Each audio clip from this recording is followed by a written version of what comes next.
Power of God season 2 के last episode में हमने देखा था कि वैंग निन और उसकी टीम का प्लान काफी अच्छा जा रहा होता है। वो काफी जल्दी जल्दी रूम को हथियाए जा रहे थे, लेकिन तभी उसे पता लगता है कि निया जो थी वो लूकर के साथ मिली हुई थी। लेकिन निया के पास और कोई ऑप्शन नहीं था, मजबूरी में उसको ये काम करना पड़ रहा था और लूकर जो होता है वो निया को मार देता है। और दूसरी तरफ बाम जो होता है वो लब से बैटल हार रहा था, लेकिन तभी वहां पे वैंग निन आता है और वो बाम की मदद करता है और उससे भी वो मदद मांगता है ताकि वो लूकर को हरा सके। और अब आज के एपिसोड में और कैंग जो होता है वो रैप डेविल को काफी गंदी तरीके से मारता है और वो उसका रिमोट भी ले लेता है और जो वैंग निन था उसके पास बाम भी आ जाता है। और भाई वहां की सिचुएशन काफी ज्यादा खराब हो चुकी थी, इसलिए तेन जो होता है भाई वो चुपचाप वहां से कल्टी खा लेता है और लूकर जो होता है वो अटैक करने वाला होता है, लेकिन वैंग निन उसी को पीट देता है और बोलता है कि आज मैं तुझे तेरी औकात दिखाने वाला हूँ। लूकर भी बताता है कि मैं भी यहाँ पे टावर पे चढ़ने के लिए आया था, लेकिन मैं हर बार फेल होते रहा और मेरे ऊपर भी काफी ज्यादा कर्जा चढ़ने लगा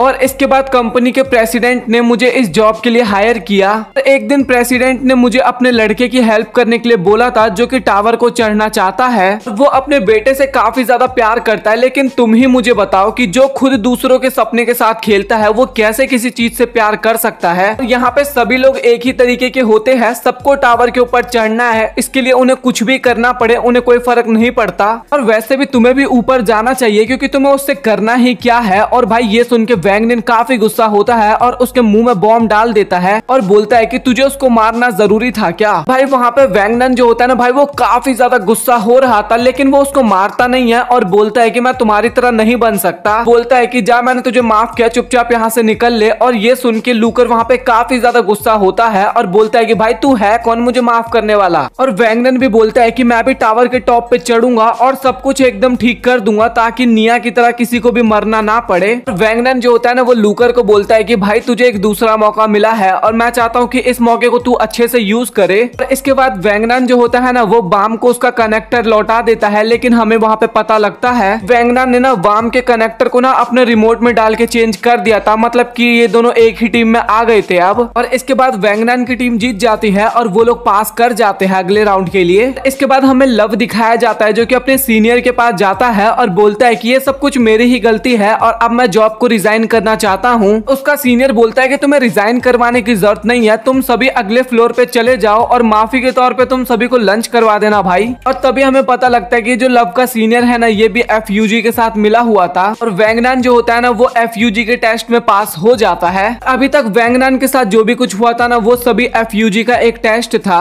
इसके बाद लव जो होता है भाई वो सभी को लंच करवाता है और इसके बाद उन सभी को वो अगले फ्लोर पे जाने की परमिशन देता है। तभी बाम जो होता है वो वैंग निन से पूछता है कि आखिरकार तुमने किम को क्यों माफ किया। और वैंग निन भी बताता है कि मैंने इसलिए माफ किया शायद कि कोई मुझे भी माफ कर दे आगे चल के, क्या पता मैं टावर पे चढ़ने के लिए काफी सारे झूठ भी बोलूं और किम की तुलना में मैं और भी ज्यादा लोगों को मारूं, क्योंकि लोग टावर पे चढ़ने के लिए एक दूसरे के रास्ते को रोकते हैं ताकि वो खुद टावर पे चढ़ सके। और ये टावर इसी तरीके से काम करता है, बट मैं चाहता हूँ कि मेरे पास जो भी लोग हैं मैं उन सभी को खुश कर सकूं। वैंग निन जो होता है वो बाम को बोलता है कि प्लीज मुझे अगले फ्लोर पे तुम प्रोटेक्ट करना। बाम जो होता है ना वो हाँ बोल देता है और वो वहां से चला जाता है। और इसके बाद हमें खूल दिखाया जाता है जो कि किसी का वेट कर रहा था और ये बंदा आता है ना तो सबसे पहले उससे माफी मांगता है और इस बंदे का नाम डैन होता है और ये सिल्वर फिस्ट के बारे में कूल को बता रहा होता है। तभी कूल बोलता है कि बता तुझे कितने पैसे चाहिए मेरी टीम में आने के लिए। और तभी डैन बोलता है कि मुझे लगा था कि तू कुछ यहाँ पे इंपॉर्टेंट बात करने के लिए मुझे बुलाया है, लेकिन तुम तो मुझे यहाँ पे अपनी टीम में लाने के लिए बुलाए हो और साथ ही मैं अभी तेरी टीम में नहीं आना चाहता क्योंकि मेरा टावर पे चढ़ने का कोई भी प्लान नहीं है। और इसके बाद कूल जो होता है ना वो अपना इंट्रोडक्शन देने लगता है और डैन बोलता है कि भाई बस बस कर, मुझे तेरे बारे में सब कुछ पता है, मुझे पता है कि तुझे अब तक कोई भी नहीं पकड़ पाया है और तेरे साथ टावर के ऊपर जाना चाहते हैं, बट तू वो नहीं करना चाहता क्योंकि तुझे एक हंटर की लाइफ जीनी है। और तभी कूल जो होता है ना वो अपने जेब से एक स्टोन निकालता है और बोलता है कि अच्छा ठीक है, तू ये स्टोन लेके यहाँ से बाहर निकल गया तो तू ये गेम जीत गया,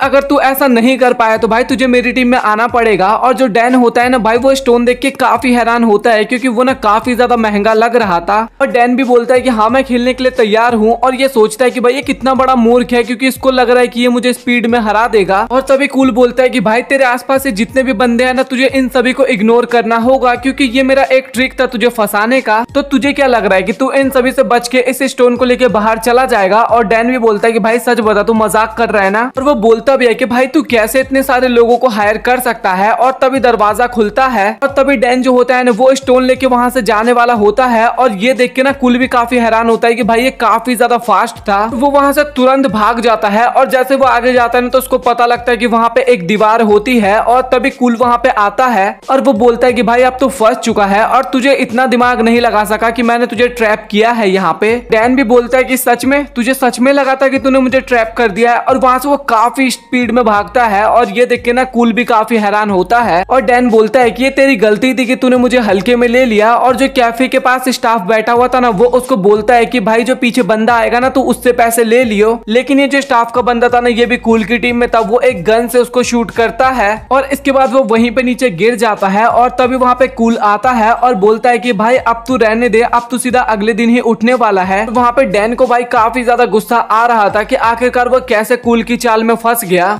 इसके बाद हमें कुल दिखाया जाता है जो कि कहीं पे जा रहा था और वो बोलता है कि क्या मैं अंदर आ सकता हूँ, और वो वहां पे रेचल का नाम लेता है। और इसके बाद हमें डैन दिखाया जाता है जिसको होश आता है और उसके सामने एक बंदा होता है और वो पूछता है कि भाई आखिरकार तू कौन है। और इस बंदे का नाम नोबिको होता है और ये भी कुल का टीम का बंदा था और ये स्पेयर बैगर था। और बोलता है कि मुझे तुमसे मिलकर काफी ज्यादा खुशी हुई। और वहाँ पे डैन को तो बिल्कुल भी खुशी नहीं हो रही थी। और इसके बाद डैन बताने लगता है कि भाई मेरी ही गलती थी, मुझे इसकी टीम में नहीं आना था, मैं उस स्टोन के वजह से थोड़ा पागल हो गया था, मतलब कि थोड़ा लालची हो गया था और इस कारण मैं उसकी ट्रिक में फंस गया। अब मुझे उसके साथ टावर पे चढ़ना होगा। और इसके बाद वो दोनों हाथ मिलाते हैं और अपना अपना इंट्रोडक्शन देते हैं। डैन को पता लगता है कि ये बंदा जो है ना ये भी काफी ज्यादा स्ट्रांग है और ये बंदा भी बता देता है कि बाहर काफी सारा लोग तुम्हारा वेट कर रहे हैं और ये मैं तुम्हें यहीं पे बता देता हूँ कि वो लोग काफी ज्यादा खतरनाक है, तो थोड़ा बच के रहना उनसे। और वहाँ पे अपनी पावर का शो ऑफ तो बिल्कुल भी मत करना और अगर तुम्हें कोई प्रॉब्लम है या फिर कोई क्वेश्चन है तो तुम मुझसे अभी पूछ सकते हो। तभी डैन बोलता है कि मुझे ये बता कि आखिरकार कुल टावर के ऊपर जाना क्यों चाहता है और उसने मुझे अपनी टीम में क्यों हायर किया है। तभी नोबिके बताता है कि एक लड़की है जिसका नाम रेचल है और वो अपने पैरों का यूज नहीं कर सकती, बट उसको टावर के टॉप पे जाना है। तभी डैन बोलता है कि अच्छा तो वो दोनों गर्लफ्रेंड बॉयफ्रेंड है क्या। और तभी नोबिको बोलता है कि भाई मैं तुझे एक वार्निंग और दे देता हूँ, और जो तुमने अभी मेरे सामने बोला है ना ये तुम कुल के सामने बोलने की गलती बिल्कुल भी मत करना, नहीं तो वो तुम्हें बिल्कुल भी नहीं छोड़ने वाला। और इसके बाद हमें रेचल दिखाई जाती है जो कि कुल को बोल रही थी कि मैं बाम को कल अपने सपने में देखी थी और वो अभी भी अंधेरे में था और वो बोल रहा था कि मुझे बचा लो।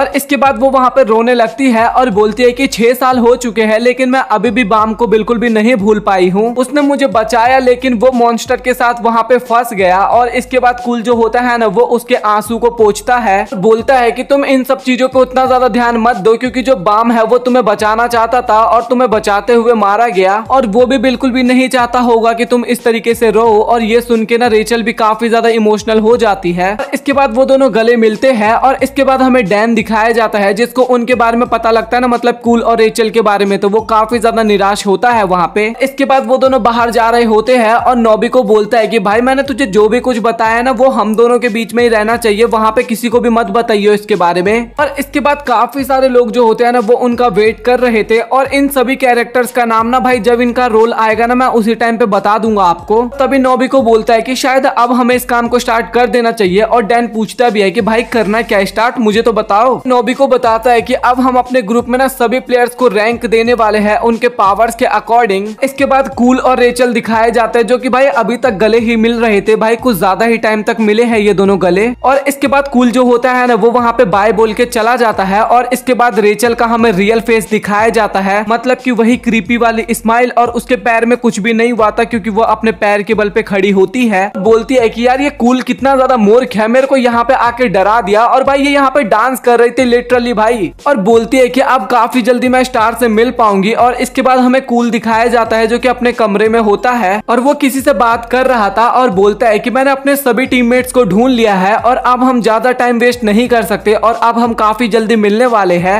और वो ना रेचल के बारे में पूछता है और कुल बताता है कि वो एकदम ठीक है और मैंने तुझे कितनी बार बोला है कि उसका नाम मेरे सामने मत लिया कर, क्योंकि ये बिलीव करना काफी ज्यादा मुश्किल है कि वो हमसे झूठ नहीं बोल रही है। और इसके बाद हमें पास्ट का सीन दिखाया जाता है, मतलब कि 6 साल पहले का सीन दिखाया जाता है जहाँ पे सिरिसुन जो होता है वो कुल को बोलता है कि भाई तू क्या बोल रहा है, सच बोल रहा है ना, तू सच बोल रहा है ना कि रेचल हमसे झूठ बोल रही है। और कुल भी बोलता है कि हाँ भाई मैं सही बोल रहा हूँ। और इसके बाद सिरिसु जो होता है ना वो उनके ऊपर काफी ज्यादा भड़कने लगता है और बोलता है कि रेचल आखिरकार हमसे झूठ क्यों ही बोलेगी। और इसके बाद कुल जो होता है वो उसको एक्सप्लेन करने लगता है और कुल बताता है कि अभी मैं मिस्टर रो से मिला था था और मुझे लगा था कि जाने से पहले वो मुझे गुड बाय बोलेंगे, लेकिन ऐसा कुछ भी नहीं हुआ। उन्होंने मुझे एक सीक्रेट बात बताई कि डॉक्टर से वो मिले थे और डॉक्टर ने उन्हें बताया था कि जब रेचल बेहोश थी ना तभी उनका पैर फिक्स हो गया था, मतलब कि रेचल का। जब उन्होंने रेचल का पैर चेक किया था ना तो उन्होंने एक चीज नोटिस किया कि रेचल की जो चोटें थी ना वो ज्यादा गहरी नहीं थी और ये हल्की फुल्की चोट थी और इस चोट से ना भाई वो चल भी सकती है और भाग भी सकती है, मतलब कि ट्रीटमेंट की जरूरत थी ही नहीं। तभी सिरिसु बोलता है कि तो फिर आखिरकार रीजन क्या होगा कि रेचल हमसे झूठ बोल रही है। और तभी कुल बोलता है कि अब ये चीज तो रेचल ही जानेगी, उसका कोई पर्सनल रीजन हो सकता है। तभी सेरोत्सु बोलता है कि तुमने क्या सोचा कुल, क्या तुम रेचल को जो प्रॉमिस किए थे वो पूरा करोगे और उसको टावर के ऊपर लेके जाओगे इतना सब कुछ होने के बाद भी। और तभी कुल बोलता है कि तुम लोग टावर के ऊपर क्लाइम करो और मैं रेचल के लिए एक दूसरी टीम फॉर्म करूंगा। और मैं ये बात तुम्हें बता रहा हूँ और मैं नहीं चाहता कि तुम ये बात किसी को बताओ, क्योंकि बाम की मौत के बाद हमारी टीम एक साथ हो पाई है और अगर इसके बारे में किसी को पता चलेगा तो हमारी टीम अलग हो जाएगी और मैं इसीलिए ये बात किसी को नहीं बताना चाहता। इस टीम को हमेशा ही बाम प्रोटेक्ट करना चाहता था, तो मैं इसीलिए प्लीज तुमसे एक चीज मांगना चाहता हूँ, तुम प्लीज टावर के ऊपर क्लाइम करो। और शायद ये भी हो सकता है कि रेचल ने ही बाम को मारा हो और ये सब पता करने की जिम्मेदारी तुम मेरे ऊपर छोड़ दो। और ये सुन के भाई सिरिसु भी काफी हैरान होता है और बोलता है कि भाई ये सब तू कैसे अकेले करेगा। कुल भी बताता है कि बाम को जिसने मारा है ना उसके बारे में केवल रेचल ही जानती है और इसलिए मैं उसको इतनी आसानी से नहीं जाने दे सकता। और उसको तो भाई सच जानना ही था कि आखिरकार बाम के साथ क्या हुआ था। और इसके बाद हमें डैन दिखाया जाता है जो कि नोबिको को बोल रहा था कि अच्छा तो अब हमें रैंक मिलने वाला है, तो क्या इसका मतलब हम एक दूसरे से फाइट करने वाले हैं यहाँ पे। और नोबिके जो होता है ना वो वहाँ पे हाँ बोलता है, तो डैन बोलता है कि अच्छा तो अब मुझे मौका मिला है ना अपनी पावर दिखाने का। और वो काफी ज्यादा एक्साइटेड होने लगता है वहाँ पे। और डैन की पावर देख के ना वहाँ पे सभी लोग हार मान जाते हैं सिर्फ नोबिके को छोड़ के। और जब नोबिके डैन के सामने खड़ा होता है तो भाई डैन की भी वहाँ पे हालत खराब हो जाती है और वो भी नोबिके से हार मान लेता है।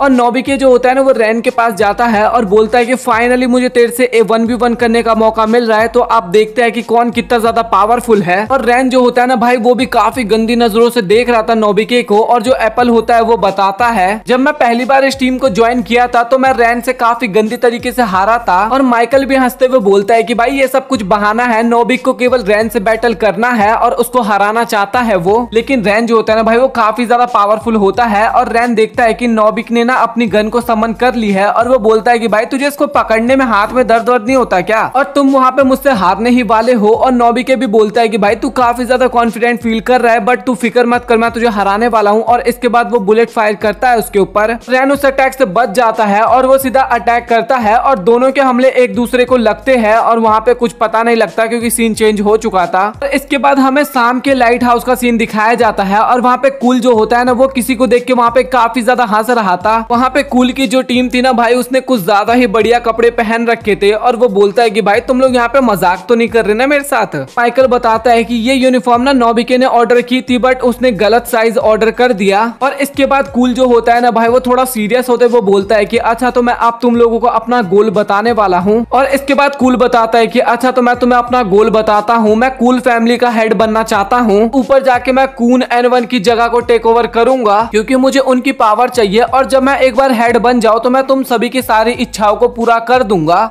ये मेरा तुमसे वादा है, बस मुझे तुमसे एक ही प्रॉमिस चाहिए कि तुम सभी को रेचल को प्रोटेक्ट करना होगा। तुम लोगों को हमेशा उसके सामने नाइस बन के रहना है और उसको ऐसा दिखाना है कि तुम सभी लोग उसके काफी अच्छे दोस्त हो, बट तुम सभी को उसको अपना दोस्त बिल्कुल भी नहीं मानना। और एक टाइम ऐसा आएगा कि वो कुछ हरकतें भी कर सकती है बट तुम्हें उन्हें भी इग्नोर करना होगा।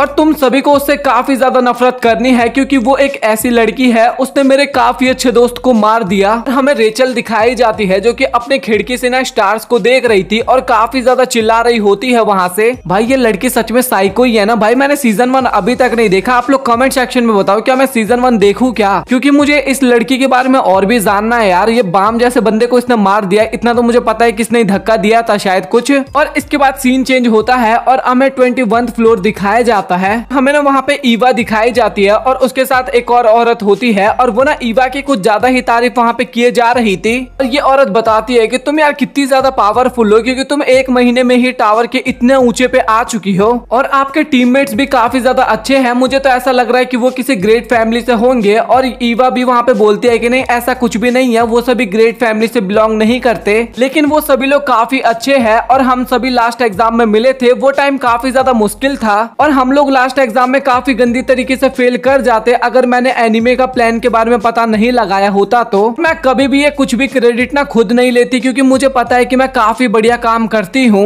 मतलब कि मैं आपको सिंपल सी बात बताऊं तो यहाँ पे ईवा जो होती है ना, वो अपनी कुछ ज्यादा ही तारीफ कर रही थी। तभी वो औरत बताती है कि क्या तुमने रूमर्स के बारे में सुना है, जो अभी नया FUG ज्वाइन हुआ है। ये सुन के ना यॉन वहाँ पे काफी ज्यादा घबरा जाती है, क्योंकि वो जिस FUG की बात कर रही थी ना न्यू, वो भाई उसी की टीम है, बाम की बात हो रही है यहाँ पे। इसके बाद वो लड़की बताने लगती है कि वो जो न्यू FUG है ना, उसके पास एकदम मॉन्स्टर वाली पावर है। उसके जो बाल है वो काफी ज्यादा बड़े बड़े है, जो कि उसकी आंखों को ढक रखे है और मुझे उसको देख के काफी ज्यादा डर लगता है। और वो काफी ज्यादा घटिया इंसान है और वो लोगों के पैसे भी चुराता है और लड़कियों को परेशान भी करता है। और इसके बाद ईवा बोलती है कि अच्छा, इस तरीके के रूमर्स फैले हैं क्या, मुझे इसके बारे में कुछ भी नहीं पता था। और इसके बाद ईवा जो होती है वो अपने घर पे वापस आती है और गोसोंग पूछती है कि अच्छा, तो तुम वापस आ गई और तुम्हारी मीटिंग कैसी रही तुम्हारी फैमिली के साथ। योंग भी बोलते है कि हाँ, ठीक ही ठाक गई। और इसके बाद वो किचन में पानी पीने के लिए जा रही थी, तभी सिल्वर हेड पूछता है कि मुझे तुम थोड़ा परेशान नजर आ रही हो, तुम्हारे साथ कुछ हुआ है क्या। ईवा बताती है कि नहीं, मुझे कुछ भी नहीं हुआ। और वो पूछती है कि बाम बाहर गया है क्या, और सिल्वर हेड बोलता है कि हाँ, वो मार्केट गया है। और वो बोलती है कि क्या किसी ने भी उसका फॉलो नहीं किया। सिल्वर हेड भी बोलता है कि हाँ, वो कुछ टाइम में वापस आ जाएगा और हमें उसको फॉलो करने की जरूरत ही क्या है। और ये सुन के ना वहाँ पे ईवा काफी ज्यादा गुस्सा होने लगती है और वो बोलती है कि तुम पागल वागल हो गया, तुमने रूमर्स नहीं सुने क्या, बाम को लेके कैसे कैसे फैले हुए हैं और क्या पता वो सच निकले। और तभी वैंगनन वहाँ पे आता है और वो बोलता है कि तुम ऐसा कुछ भी मत बोलो, क्योंकि वाम मुझे नहीं लगता कि इस तरीके का इंसान होगा। तभी ईवा बोलती है कि इस बात को लेके तुम्हारे पास क्या प्रूफ है। और तभी वैंगनन बोलता है कि मैंने काफी टाइम बाम के साथ बिताया है और मुझे पता है कि वो काफी अच्छा इंसान है। और इसके बाद उनके बीच में वहाँ पे काफी ज्यादा बहस होता है और जो ईवा होती है ना, वो डिसाइड करती है कि वो बाम के ऊपर नजर रखेगी और अगर वो कुछ भी प्रॉब्लम करता है या फिर उल्टी सीधी हरकतें करता है तो वो उसको वहीं पे टपका देगी। जो ईवा होती है ना, वो मार्केट की तरफ जा रही थी और उसको काफी ज्यादा गुस्सा आ रहा था कि घर के सभी लोग वहाँ पे बाम का साइड ले रहे थे। और इसके बाद हमें बाम भी दिखाया जाता है और बाम जो होता है वो कहीं जा रहा होता है और ईवा भी सोचती है कि अब तो फाइनली मैं इसका असली रूप देख ही लूंगी। और बाम जो होता है ना, वो कैरियोके के लिए जाता है और ईवा भी ये देख के काफी हैरान हो जाती है कि आखिरकार बाम कैरियोके में क्यों जा रहा है। और ईवा भी उसका पीछा कर रही थी और तभी वहाँ पे उसे चिल्लाने की आवाज आती है और हमें एक बंदा दिखाया जाता है जो कि कैरियोके के अंदर ना हफ्ता वसूली कर रहा था। और एक एम्प्लॉय जो होता है ना भाई, वो वहाँ पे काफी ज्यादा डर जाता है और बोलता है कि हमारे पास बिल्कुल भी पैसे नहीं है, प्लीज हमें छोड़ दो। तभी वो बंदा बोलता है कि क्या मैं तुझे पागल दिख रहा हूँ। और इसके बाद वो लाल बाल वाली जो लड़की होती है ना, वो काफी ज्यादा उल्टा सीधा उसके बारे में बोलती है और इस बात को काफी ज्यादा गुस्सा होता है और वो उस लड़की के ऊपर अटैक करने वाला होता ही है। लेकिन तभी वहाँ पे सही टाइम पे बाम आ जाता है और वो एक ही अटैक में उस बंदे को ना वहाँ पे ढेर कर देता है। और वहाँ पे कैरियोके में जितने भी लोग थे ना, वो देख के ना वो काफी ज्यादा डर जाते हैं और वहाँ से भागने लगते हैं। और तभी ईवा भी वहाँ पे आ जाती है और वो बोलती है कि तुम पागल वागल हो गया, तुमने ये हरकतें क्यों की यहाँ पे। और इसके बाद बाम जो होता है ना, वो ईवा की तरफ देखता है और इसके बाद ईवा जो होती है ना, वो अचानक से वहाँ पे काफी ज्यादा हैरान होती है और वो जो लाल बाल वाली लड़की होती है ना, वो उसको हेलो बोलती है।